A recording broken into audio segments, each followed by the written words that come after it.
Hello, everyone. Stand by for a moment, and Daniela will start the presentation.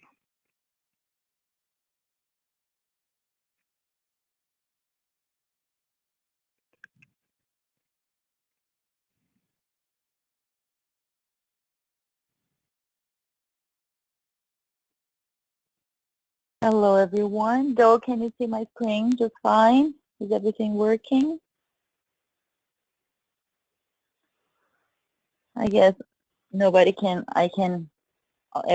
hear me, but I can't hear everybody.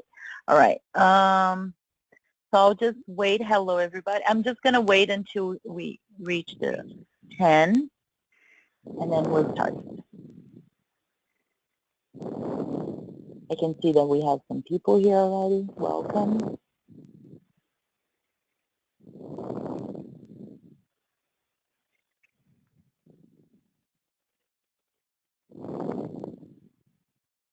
So do you want to mute your microphone?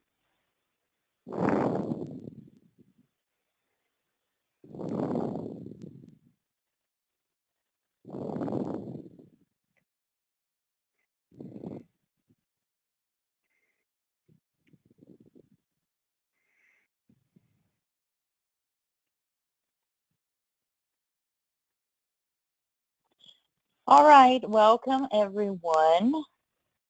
This is Daniela speaking. This is my first webinar, so please be patient with me. I hope it works. I have been a keynote speaker before for a few times, and so I am used to interact with people. So it is challenging for me not to hear people talk and engage, which is why I totally encourage you to ask questions, even during the presentation. I'm not sure if they will pop up here, but if they don't pop up here, I promise you that I'll be looking for questions by the end of the webinar for sure, okay? So this is our webinar, Branding is Not Logo. So let's get started.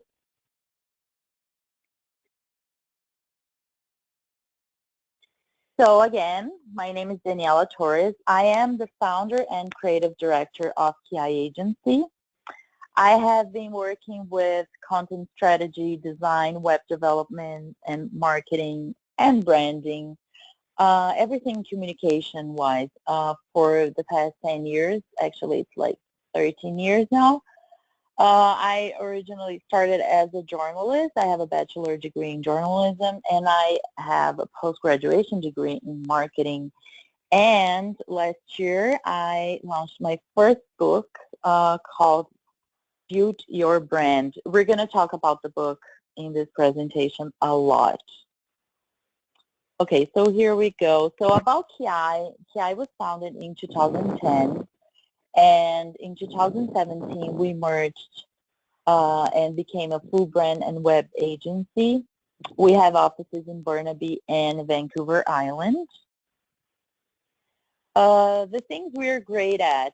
So the things, for those who don't know, the things that we work with are, we work with brand strategies, which is mostly what we're going to talk about today, which is branding. We do logo and stationery, all sorts of graphic design. We also do content and blogging. We have an awesome team of writers. We work with social media, also web development. We build beautiful websites. SEO services, our partner Doug Hay is just a wizard of SEO.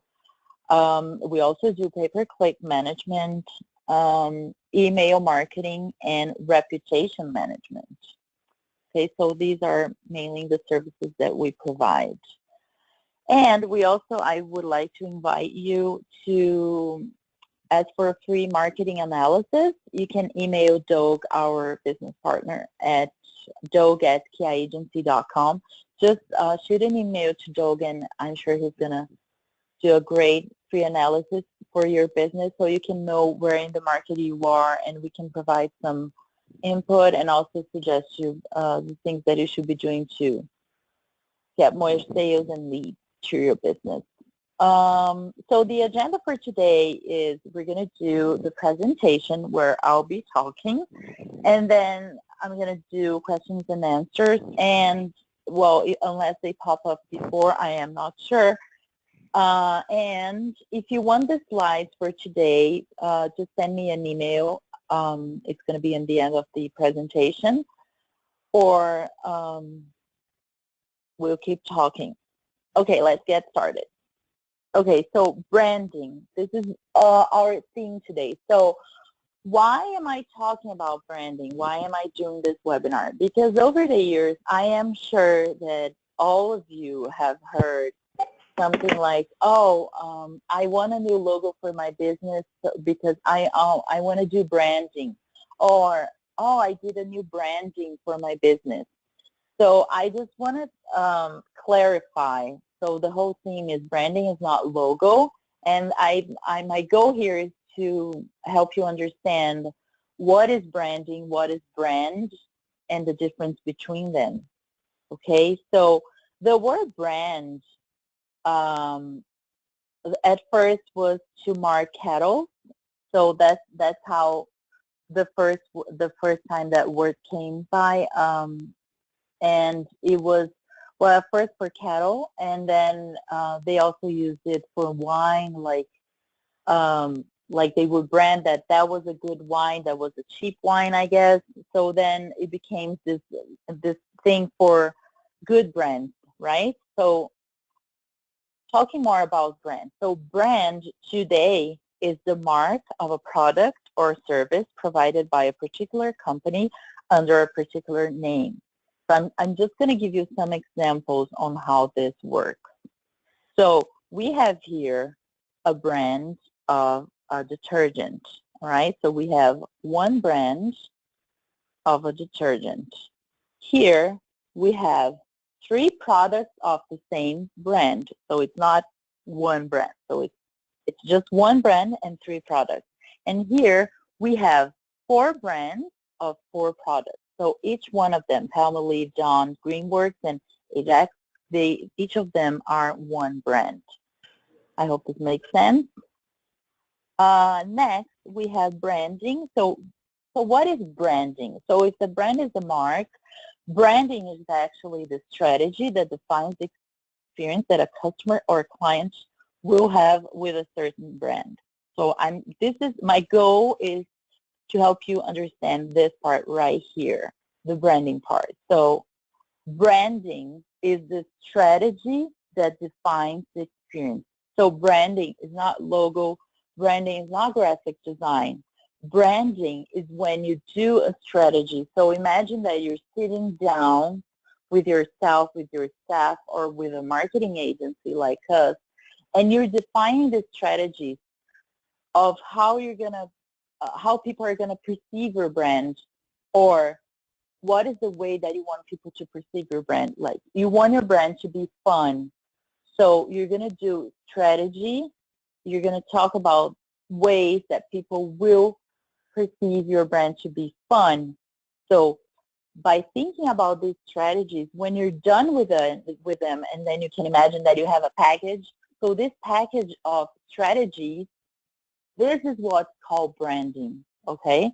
So branding are all the strategies that will define what your customer or your client will experience with your brand, okay? So let me give you some examples. So everybody knows this brand, right? McDonald's. So McDonald's is, everybody knows that it's a fast food, so you're not supposed to be super comfortable there. So the experience they provide you is cheap and fast food. So you get your burgers. They all taste the same all over the world. Well, in theory, but they all taste the same. They have the same product. So you have the cheeseburger, you have the chicken burger, the fish, and we now all by the same names, like Big Mac and everything. And so the customer experience that they provide is, we offer you the same taste for a reasonable price, and it's always a fast service. So you're supposed to sit down, eat, and leave.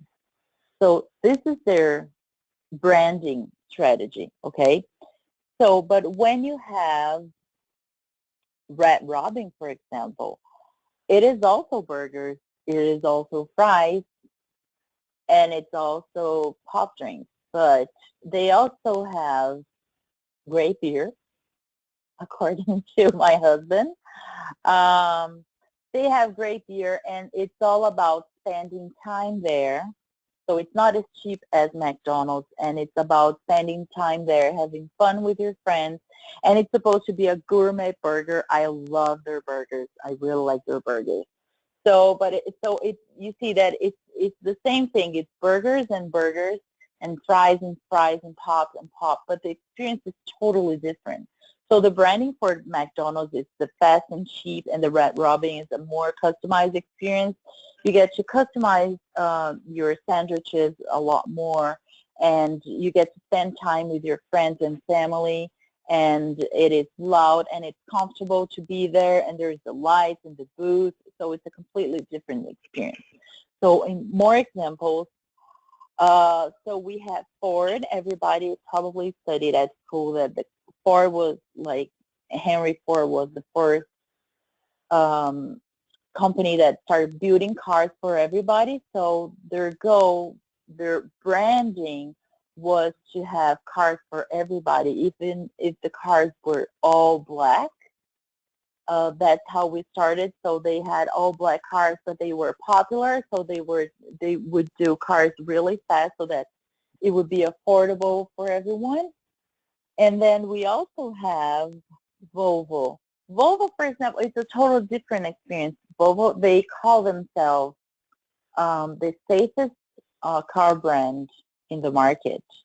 So while Ford is the most affordable one, Volvo says we're more expensive, but we are safer.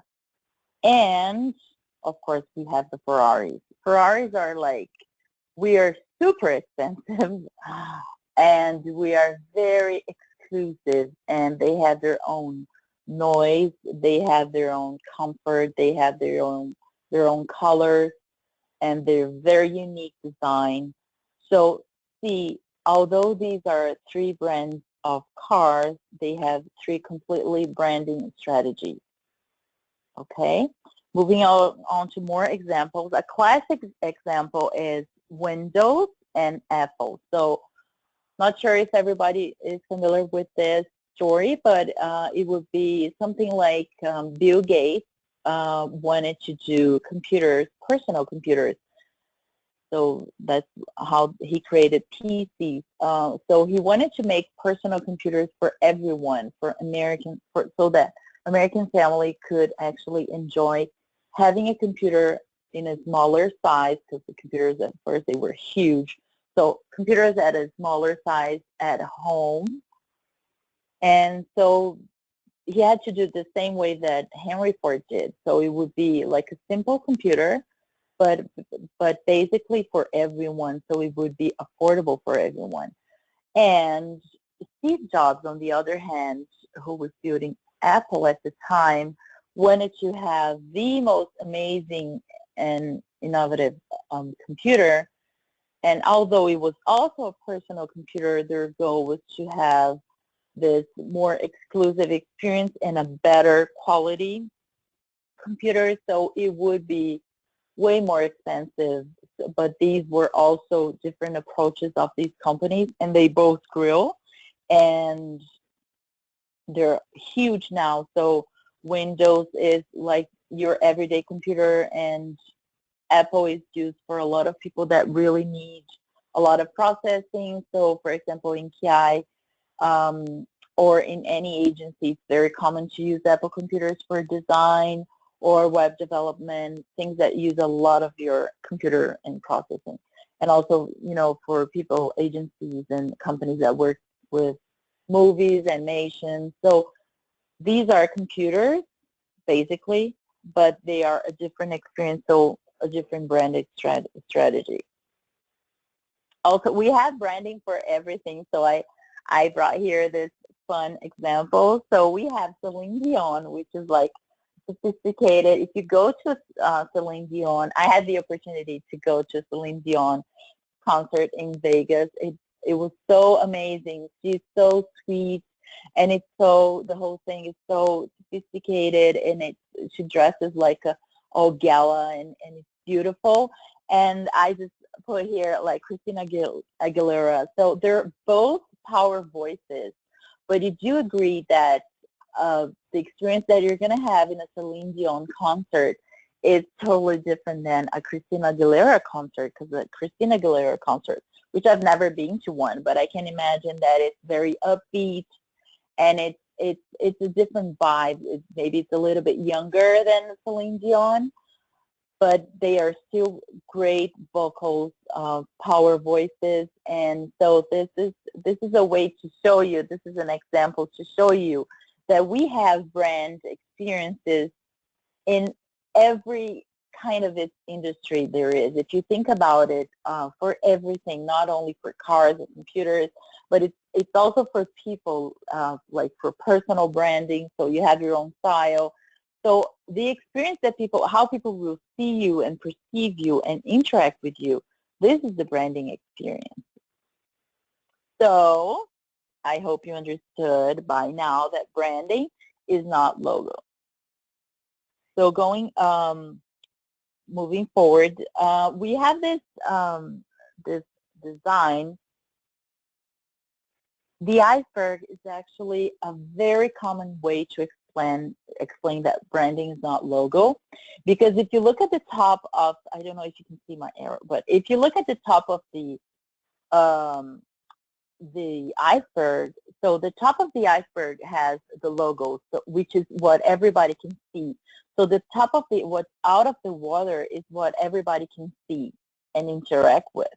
The brand is right here below. You can't really see. It's like thinking of your logo. At the tip of the iceberg the iceberg is the visuals, and below your brand, you can think of it as your DNA. So you don't really see it, but it's there. And you have to decide when you're building a company, you have to decide how you're going to do this. So is it part of your DNA? You want to be the most, I don't know, the fun company. You want to be the trustworthy. You want to be the classic choice, or you want to be the best choice, or you want to be, it's all about innovation. So these are the things that you need to decide when you're building your brand. Okay, so when we talk about DNA, we're going to talk about this more, but when I say DNA, I mean the positioning in the market, the brand promise, your customer support, also company culture, and the personality and the attitude. These are a few things that are part of your brand DNA. So why you should be doing branding? So I have spoken to clients in the past. They are like, well, I know who I am, and I built this company, so I don't need to do a branding strategy because I know who I am. My clients know me. Well, the reason why you should do a branding strategy, is that I have a lot of clients that they knew who they were. It is true. They actually knew who they were and where they wanted to go. But that doesn't mean that people actually do understand your brand and what you want people to, how do you want people to interact with you. So the reason you do a branding strategy is because when you find yourself having problems with other things, like, for example, you can't find a way to talk on social media. So you know who your company is, you know how it works, you know who you want to be, but when it comes to social media, you can't do it. Or you need to pitch yourself. So you have, you go to a networking event and you need to do the 30-second elevator pitch. You just can't, because it's so much and it's all inside of you, but you just can't. So why is that? Why does that happen? So in my experience, and I've been working with this for years, is because you have like holes in your branding strategy. So if you had a very good foundation of your branding strategy, you would never have problems with pitching your business or with explaining to the customer who you are, or even being able to explain to your staff, because sometimes the business owner knows about the company, knows all about the company, but the own staff, they don't know. So let's say your company is supposed to be very casual, and then, or the opposite, your company is supposed to be very formal, all right? So you're a financial advisor. So you're supposed to be very formal. And then your staff, so people that call you and they go like, hey, how's it going? So that's a casual way to talk. So this is not supposed to be happening when you have a branding strategy. The branding strategy goes through all the departments of the company, including your staff, everybody that is involved in the company. Okay, so this is what you should do. Branding, how you should do branding. Okay, how can you do branding? So this is what I'm going to try to explain to you right now. So last year, I launched my first book. I wrote my first book called Build Your Brand, the 10 Essential Steps Before Launching Your Business. And so I wrote this because I had so many people asking me, and I wanted to organize how I worked, and I wanted to help people that can't actually hire us, because doing the branding process can be a very long and expensive, can be a very expensive and long process. So I just wanted to be able to help business owners to try to do by themselves if they could. So this book is like a do-it-yourself that I put there a lot of questions.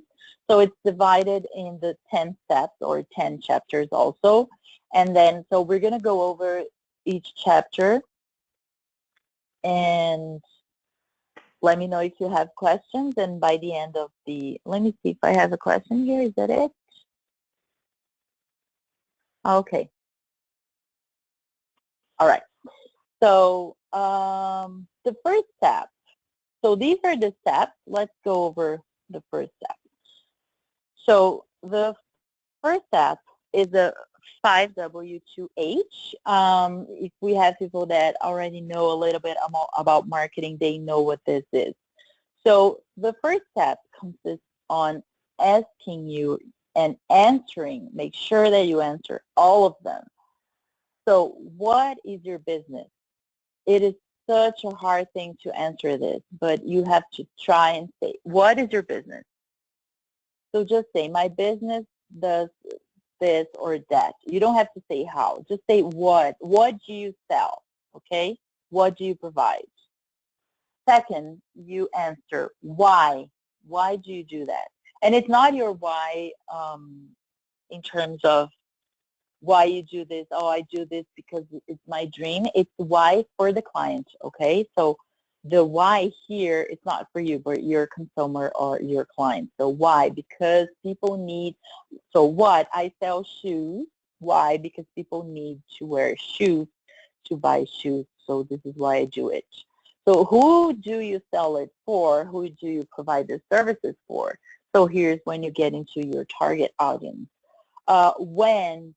So is it everyday service? Is it for special occasions? So, or is it for, so when do you sell or provide your business? So you do financial advising when people are, you know, struggling with money, or you do vacations, so you have a travel company, so you do vacation when people are ready to have a great time. So when, and then where. The where is two things. So first, where you sell in terms of your, so here we are based in Vancouver, but we can actually have clients all over the world, and we do have clients out of Canada. We have clients in the U.S., we have clients in Europe, we have clients in Brazil. And also the where is your channel, like your sales channel. So if you sell online, if you sell by, I don't know, a magazine, if you sell, you have a store, so where are you able to perform your sales? And then how, so how does this work? So for example, if you sell health insurance, so how does it work? So you say the path that people so to get to you, people actually call you or go to your office, and then you sell. And is it a contract? Do you get retainers, or is it a one-time fee? And then you get into how much. So how much does it cost? So we have had a lot of clients that they didn't have a price list, and it's so important to have a price list.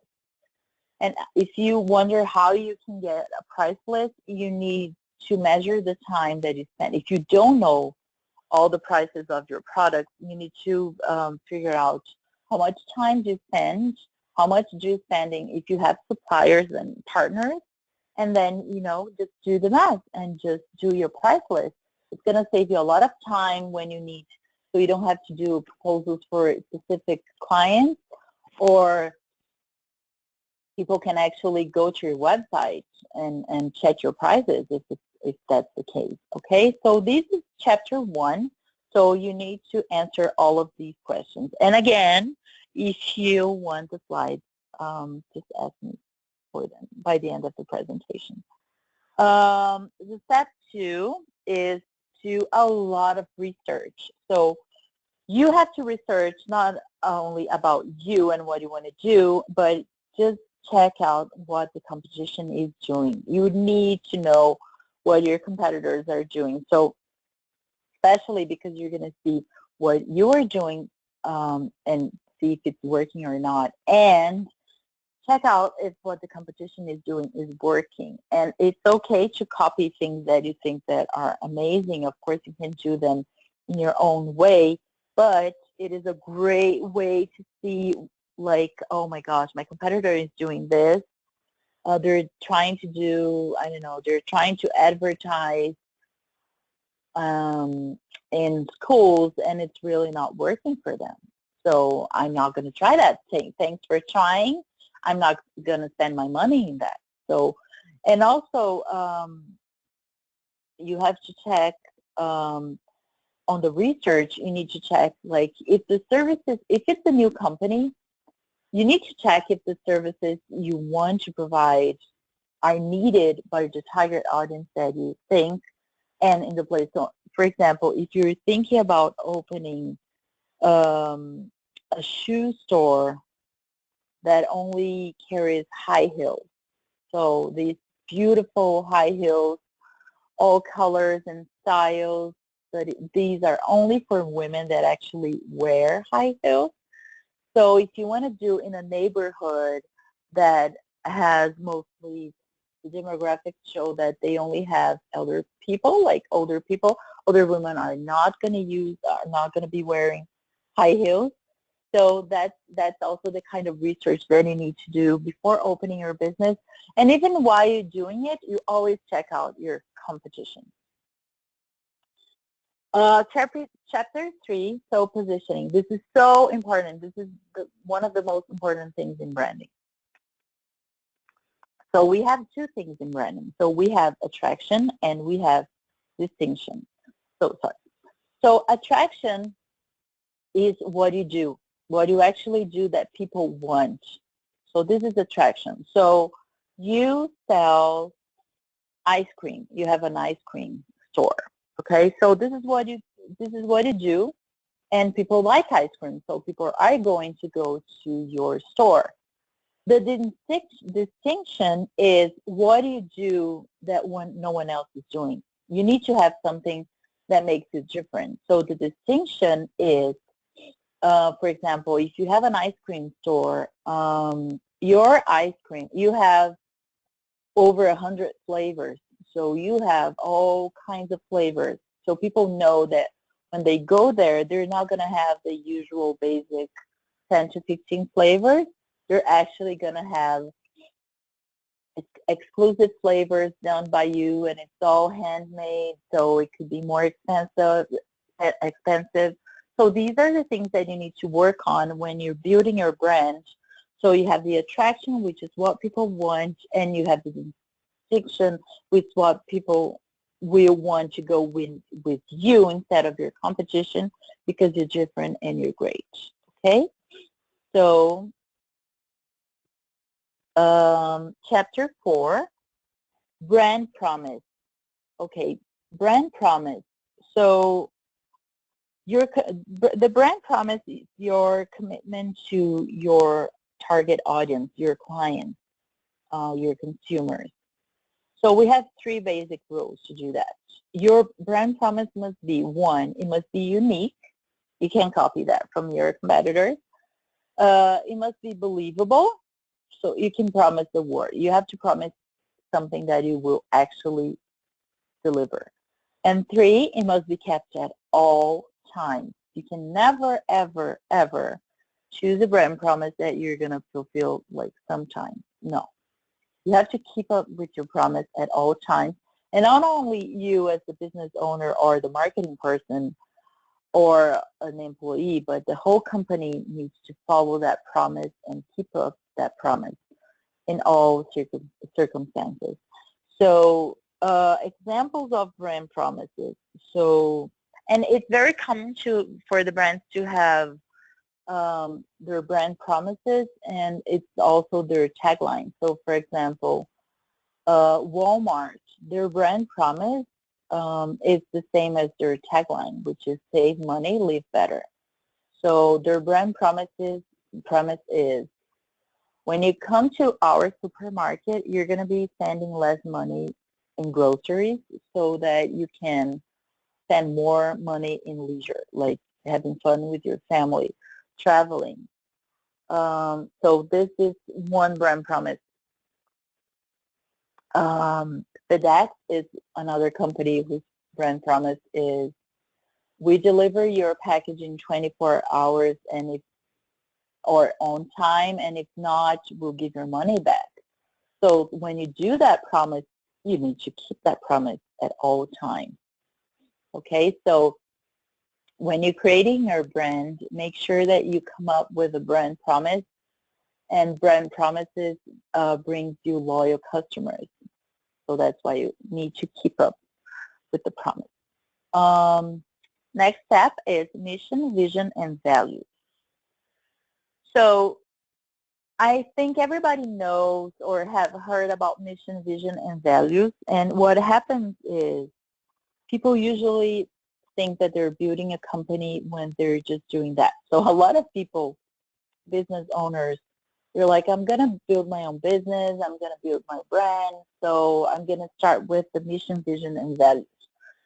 So you're there watching this webinar. You actually know that this is step 5. This is not step 1. So think about all the things you did before coming to this step 5.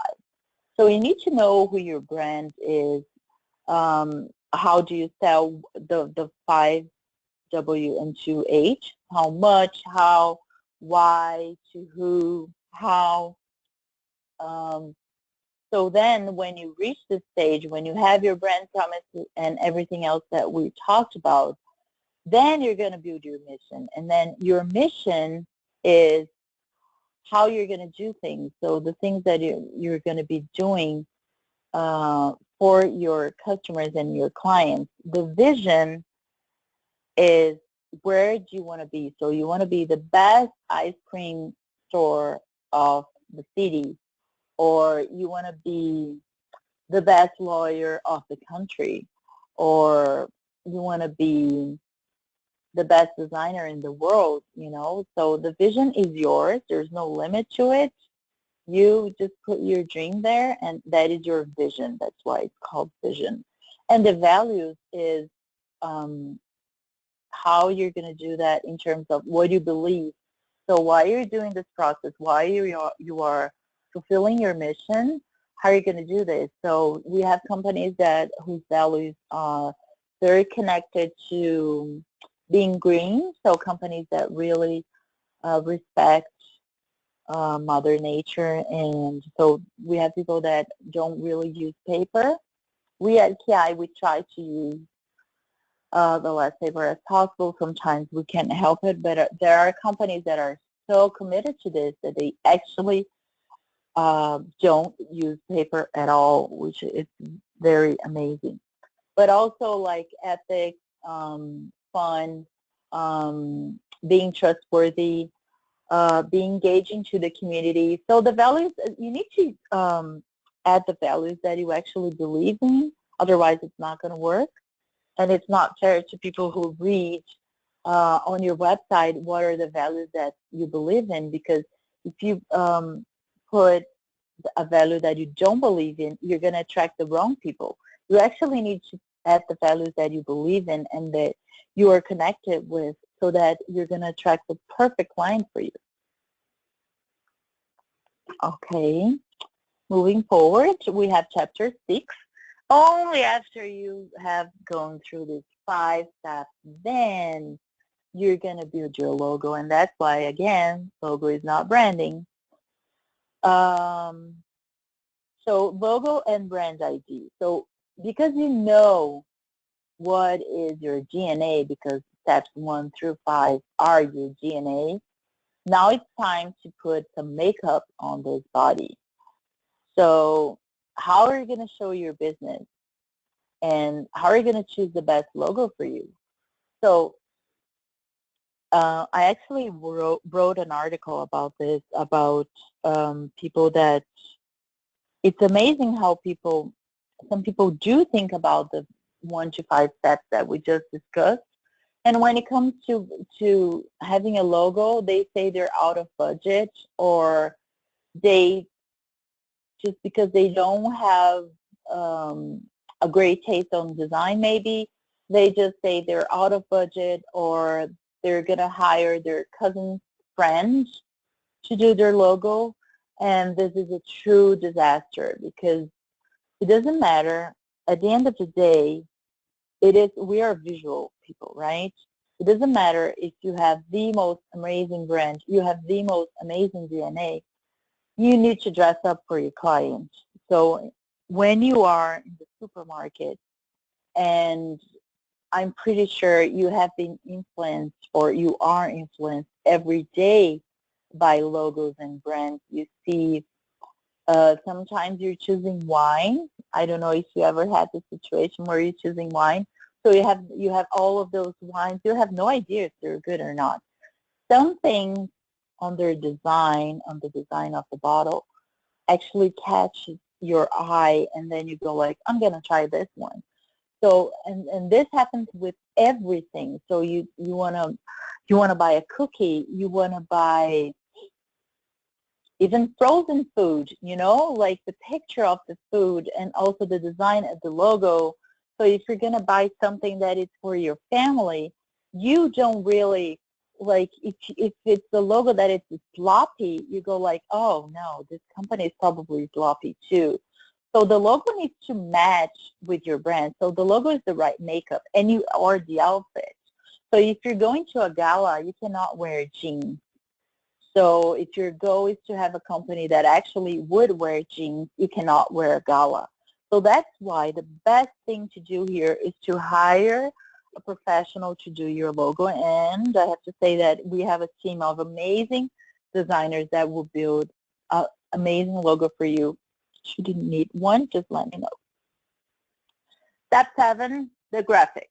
So once you have your logo and your stationery, which is like a business card, envelope, letterhead, now it's time to do your graphics. The sales materials you can do, and it's for both online and offline. You can do, for example, you can do a flyer, a 3-fold brochure, you can do a magazine, you can do, this is the time where you would create like an ad if you're, launching your business, or for every day actually. Every occasion you can do an ad, or if you're going to do a design that it's going to be an ad for social media, so an ad for Facebook, an ad for Instagram, or so print or web.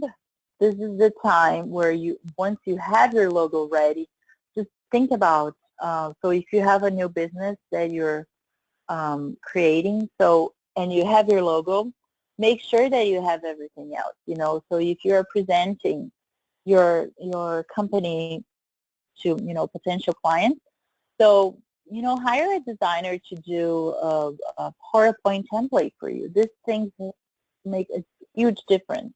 Or if you need a media kit, or if you need any kind of brochure, that will make your sales pitch more compelling, and that will make people buy from you much more. It is proven that good design sells.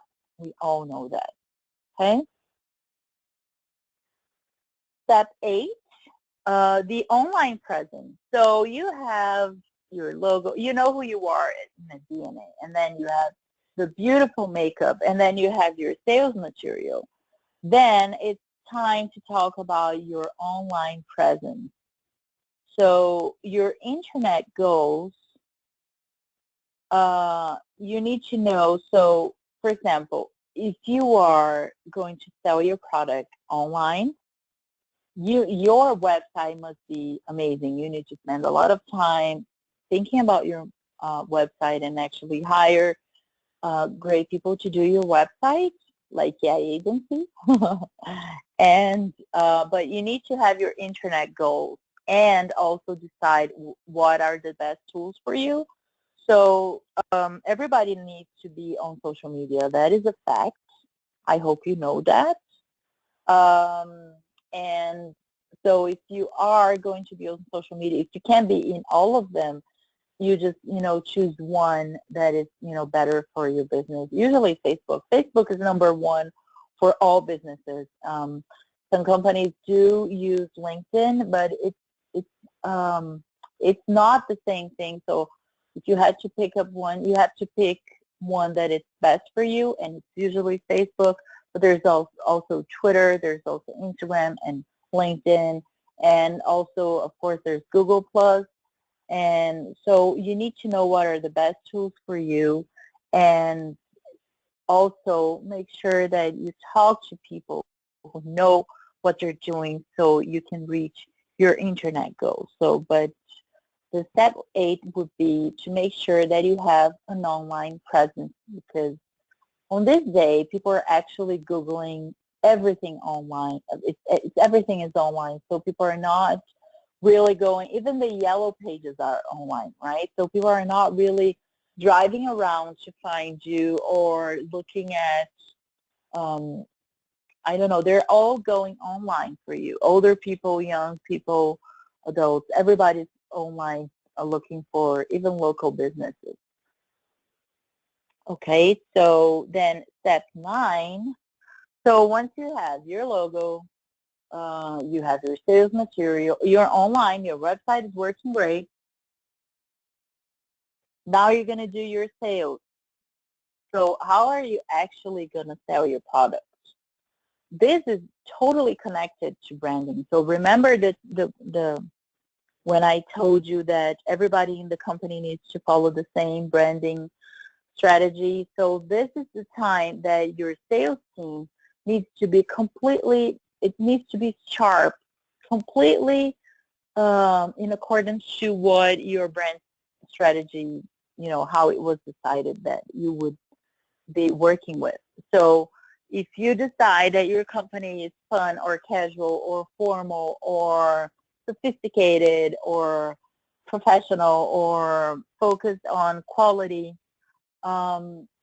this is the time that you're going to create a strategy, get your sales team together, or if it's only you, just, come up with a strategy of sales, and make sure that you promote yourself in accordance to your brand, and also in the right channel. So if you have people that are going to be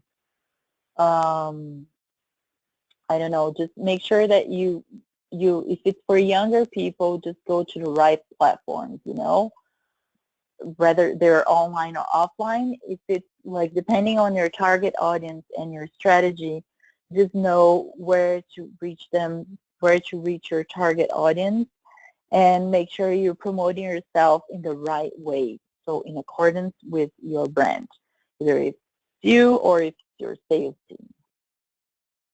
And the very last step is launching. Okay, so these are all the things that you need to do before launching a great brand.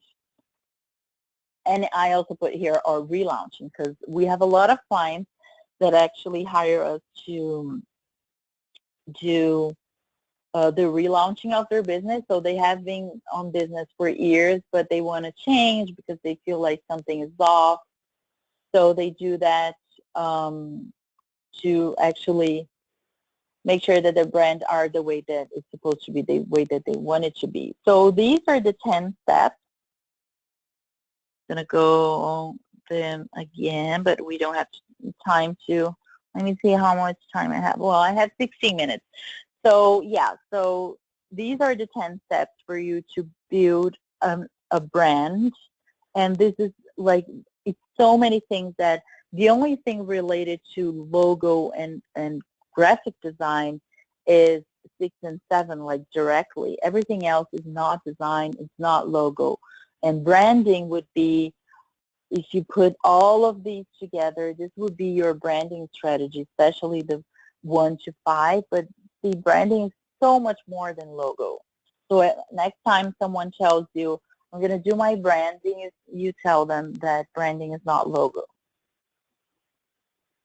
Okay, this is the time that I'm going to open up for questions. Let me see what I have here.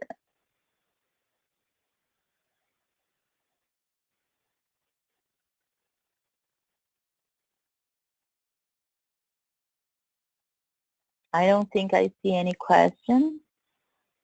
I guess you don't have any questions. Is that right? This is the time that you can go. There's one here.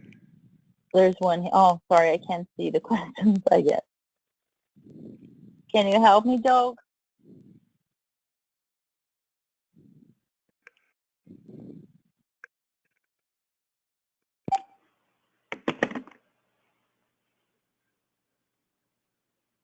Doug, are you there?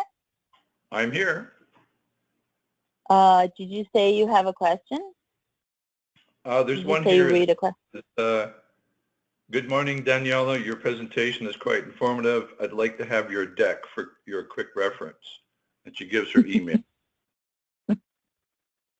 So anybody who would like a copy of today's presentation, just send us an email. Yes, please.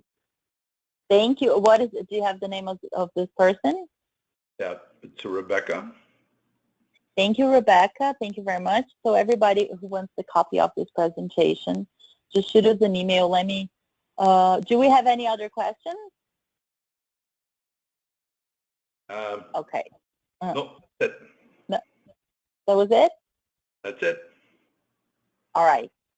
So this is just a copyright notice that everything is all here and right here. This was created by us. You can use it, but make sure you quote us. And if you want a copy of this presentation, just shoot us an email. Our email is hello@kiagency.com.